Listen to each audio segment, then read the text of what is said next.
Brimstone Investment Corporation's full-year headline earnings were up 3.5% to 429.9 million rand, and this was mainly due to an increase in sales and fee income from underlying operating businesses. And joining us now live from Cape Town to unpack the results is the company's CEO, Mustaq Brey. So thank you so much for joining us. It's great to have you on the program. So as I mentioned, headline earnings up 3.5%. We've got profit increasing by around 14%. A very big swing, though, however, has of course come to the fore with regards to the tax implication that we saw last year relative to the previous year. Could you give us an indication of how it has impacted the underlying earnings? Yeah, if you look at the actual tax line, last year we had a reversal of about 290 million rand of taxes that was based on the unbundling of our shares in Life Healthcare, where that tax burden actually was moved to our shareholders directly and away from the company, and we had a reversal of the 290 million rand. During the current year, we've got a more normalized tax issue, and the tax is just about 100 million rand on the actual income. So, you know, there's a big swing over there on that line alone. And our income this year is much, much more solid. We've had big gains on our fair valuation of our assets, you know, doing the market to market of many of our investments. Well, let's just touch on the provisions that you made for capital gains tax, and you spoke on that reversal. We've seen, of course, now, according to Finance Minister Pravin Gordhan, capital gains tax is going to be far more hefty than what we saw in the previous years. What kind of impact are you expecting on the business? If I look at the numbers at the end of December, end of our financial year, and if I use those numbers and compute the new tax rate, it would cost us an additional 108 million rand, which is just over 40 cents per share, you know, which will affect our net asset value. If I had to restate the numbers, obviously we could have restated the new rate is only effective from the current financial year, that's 2012. So this is obviously a concern. 108 million rand is quite a hefty price tag that comes through there. What are you going to do to ensure that you keep the net asset value at the level that it is at the moment, given the fact that this is one of the attractive elements of the company? Well, don't forget, it's not a cash item. We don't have to pay the capital gains tax until we sell the assets. Yeah. So it's really a non-cash item. It will affect our actual earnings, and we'll have to just work harder to make sure that we can recover the earnings from some other places and try and maintain our steady growth that we've had in the company for the last number of years. Before we get into some of the intricacies in terms of what we saw last year, the most recent acquisition, if I could call it that, of shares is the likes of Taste Holdings. Of course, that's not included in your current numbers, but it is quite interesting that you have gone further into the food space. Give us an indication of the strategy behind this. Well, look, you know, when we spoke to the owners of Taste, you know, we like what they're doing. We like the way they've developed the company, built it from scratch. And then one of our subsidiary companies, CR, was also a big supplier into the fish and chips company, which Taste has just bought. And that's why it's quite important for us to do these type of transactions. What kind of other transactions can we expect into this year, Mustaq? I'm sure you do have your finger on various opportunities, so please delve into them for us.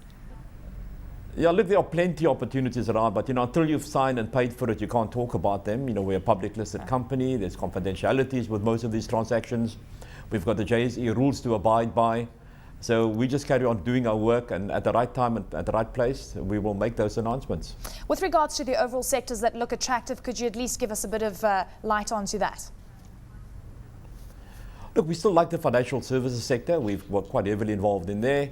We like the food sector. I mean, so, you know, but we're looking for value. Wherever there's value, we will go and try and do a transaction in those areas. So let's touch on your subsidiaries. Sea Harvest also having quite a strong year, positively impacted by that 10% increase in hake total allowable catch as well. That looking quite good for the 2011 period. Are you expecting this progress to continue into this year? We do expect that to improve again. You know, the total allowable catch for the current year, that's a 2012 year, has been increased again by just under 10%, which is quite positive as well for us. However, the two big unknowns at the moment in that area is what our rand dollar or the rand foreign exchange rates will do during the year, and at the same time the high price of crude oil. You know, it's one of our big cost centers in the fishing companies, and those are really the two unknowns at the moment as to where it will be stabilized, where it will stabilize. If the volatility is removed, yeah, we do expect to do very well from those areas. It's quite interesting. I mean, you're talking about the currency market at this point and Brent crude being an issue. What about the likes of exports into North America and Northern Europe as well? Are you finding that demand is slightly suppressed given the overall economic scenario, or are things looking healthier? You know what we've done in actual management, our management in those companies have been very good. They've in actual looked for alternate markets in the last number of years. You know, we've gone into Australia as well. We've now gone back into the USA as well. So, you know, they're all the time looking for different markets. They've gone into Northern Europe. Southern Europe is battling, but Northern Europe is not that bad off. So, you know, they've looked for alternate markets for our products. And they've done that very successfully. And locally, the local markets have been very good as well. Mustaq, let's touch on what we see coming through for Lion of Africa, and it's the country's largest BE short-term insurer. We've got solvency very solid at around 45.4% compared to the 50.2% that we saw in the 2010 period. Underwriting costs also decreasing. What is your sense with regards to the performance into this year? Look, we're quite confident with that company. We've told them to manage the growth. You know, they could have grown much faster, but at head office level, we've told them to go slowly, to do sustainable growth as opposed to just trying to do very fast growth. And we're very happy that we can still grow that company substantially over the next number of years. And as I mean, the underwriting profit is down though. Are you expecting a reversal into the market this year? The trend in the last quarter has been much more positive. If I look at the last quarter of last year, our underwriting losses were much less than the first 9 months in last year. So the graph is showing very positively at the moment.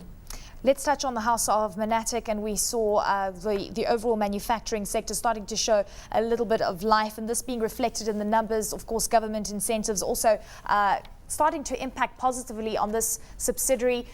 Do you think that this year is going to be an overall positive year, and of course making profits but off a low base? Look, thankfully we made a profit there in the 2011 financial year, the year we're reporting on now. And I think looking forward as well, we are quite positive that things will be okay. It will be better in actual fact. We've also seen the return of a lot of our local change now coming back again. You know, the people who were importing from the Far East and all over the world, they're coming back to us, and we're getting some more work from them again. After they had left us for about 4 or 5 years. They're coming back slowly, but yeah, they're coming back. Oceania also performing quite well, and we saw your company acquiring more shares into Oceania. We saw headline earnings per share increasing by around 6%, but we saw disappointing results coming through in the fish meal sector. Is this set to reverse into 2012? Look, they've had a problem in that area. They've looked at the problem. They've put in new management in the area. They've taken corrective action. Don't forget also fish meal is a commodity. And the international commodity prices for fish meal, the price was down. And there's nothing you can do about that. But yeah, they've taken corrective action, and we're hoping that will be reversed in the current year. Very quickly, Mustaq, just to give us an indication of what your expectations are with regards to Nedbank and Old Mutual going forward.